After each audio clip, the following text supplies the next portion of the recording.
भारत सरकार ने गैर कानूनी गतिविधियां अधिनियम 1967 के तहत 28 सितंबर को पॉपुलर फ्रंट ऑफ इंडिया और उसके सहयोगी संगठन पर 5 साल के लिए बैन लगा दिया है। इन सभी के खिलाफ टेरर लिंक के सबूत मिले हैं। केंद्र सरकार ने ये action unlawful activity prevention act UAPA के तहत लिया है। सरकार ने कहा पीएफआई और उससे जुड़े संगठनों की गतिविधियां देश की सुरक्षा के लिए बड़ा खतरा है। इसके बारे में विस्तार से बात करेंगे। सबसे पहले जानते हैं पीएफआई क्या है और उसका मकसद क्या था। क्या है PFI? Popular front of India यानी पीएफआई का गठन 17 फरवरी 2007 को हुआ।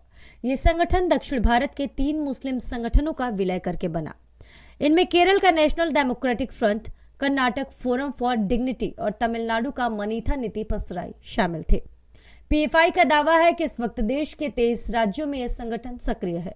देश में स्टूडेंट इस्लामिक मूवमेंट यानी सिमी पर बैन लगने के बाद पीएफआई का विस्तार तेजी से हुआ। कर्नाटक, केरल जैसे दक्षिण भारतीय राज्यों में इस संगठन की काफी पकड़ बताई जाती है। इसकी कई शाखाएं भी हैं। गठन के बाद से ही पीएफआई पर समाज विरोधी और देश विरोधी गतिविधियां करने के आरोप लगते रहते हैं। पीएफआई के साथ इन संगठनों पर लगा ban rehab India foundation, campus front of India, all India imam council, national confederation of human rights organisation, national women's front, junior front, empower India foundation तथा रिहैब फाउंडेशन केरल। पीएफआई के खिलाफ क्या है आरोप? सीएए विरोधी प्रदर्शन, 2020 के दिल्ली दंगे, तबलीगी जमात से लिंक, मंगलुरु में हिंसा, सोने की तस्करी, लव जिहाद, ईस्टर पर बम धमाके। क्या था पीएफआई का सपना? जांच पड़ताल के दौरान ईडी और एनआईए को कार्यालय से जो दस्तावेज मिले हैं उसमें पता चलता है कि यह संगठन 2047 तक भारत को इस्लामिक राष्ट्र बनाने के सपने देख रहा था। केंद्रीय जांच एजेंसी को रेड के दौरान इंडिया 2047 नाम के दस्तावेज मिले। इसमें क्या, कैसे, कब वाली सारी डिटेल मौजूद थी। इसके अलावा एजेंसी और राज्य पुलिस की रेड में बम, नेविगेटर और बड़ी मात्रा में कैश भी मिला था। क्या है unlawful activity prevention act? UAPA का full form unlawful activities prevention act होता है। इसका मतलब है गैर कानूनी गतिविधियां अधिनियम। इस कानून का मुख्य काम आतंकी गतिविधियों को रोकना होता है। इस कानून के तहत पुलिस ऐसे आतंकियों, अपराधियों या अन्य लोगों को चिन्हित करती है जो आतंकी गतिविधियों में शामिल होते हैं। इसके लिए लोगों को तैयार करते हैं या फिर ऐसी गतिविधियों को बढ़ावा देते हैं। इस मामले में एनआईए यानी राष्ट्रीय जांच एजेंसी को काफी शक्तियां होती हैं। यहां तक कि एनआईए महानिदेशक चाहे तो किसी मामले की जांच के दौरान वो संबंधित शख्स की संपत्ति की कुर्की जब्ती भी करवा सकते हैं। 1967 में आया कानून 2019 में संशोधन के बाद और मजबूत हुआ। यूएपीए कानून 1967 में लाया गया था। इस कानून को संविधान के अनुच्छेद 19(1) के तहत दी गई बुनियादी आजादी पर तर्कसंगत सीमाएं लगाने के लिए लाया गया।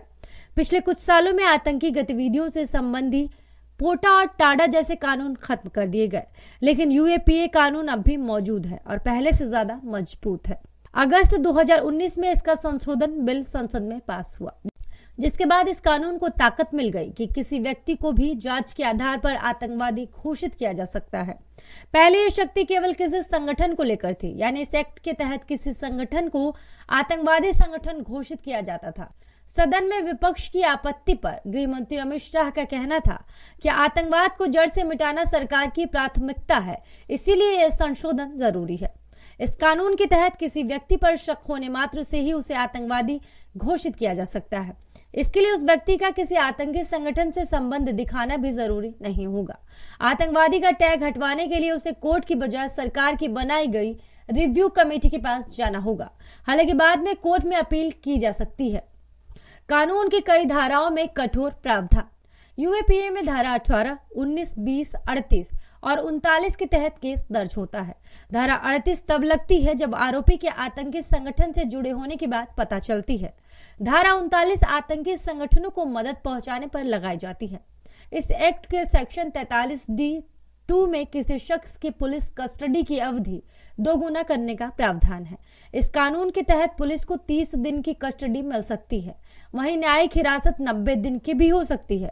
बता दें कि अन्य कानूनों में अधिकतम अवधि 60 दिन की होती है। अग्रिम जमानत मिलना संभव नहीं। जानकार बताते हैं कि अगर किसी शख्स पर यूएपीए के तहत केस दर्ज हुआ है तो उसे अग्रिम जमानत नहीं मिल सकती। यहाँ तक कि अगर पुलिस ने उसे छोड़ दिया हो तब भी उसे अग्रिम जमानत नहीं मिल सकती। दरअसल कानून के सेक्शन 43(t)(5) के मुताबिक कोर्ट शख्स को जमानत नहीं दे सकता अगर उसके खिलाफ प्रथम दृष्टया केस बनता है। गैर कानूनी संगठनों, आतंकवादी गैंग और संगठनों की सदस्यता को लेकर इसमें कड़ी सजा का प्रावधान है। सरकार द्वारा घोषित आतंकी संगठन का सदस्य पाए जाने पर आजीवन कारावास की सजा मिल सकती है, लेकिन कानून में सदस्यता की कोई स्पष्ट परिभाषा नहीं है। कई एक्टिविस्टों पर इस कानून के तहत केस दर्ज हो चुके हैं।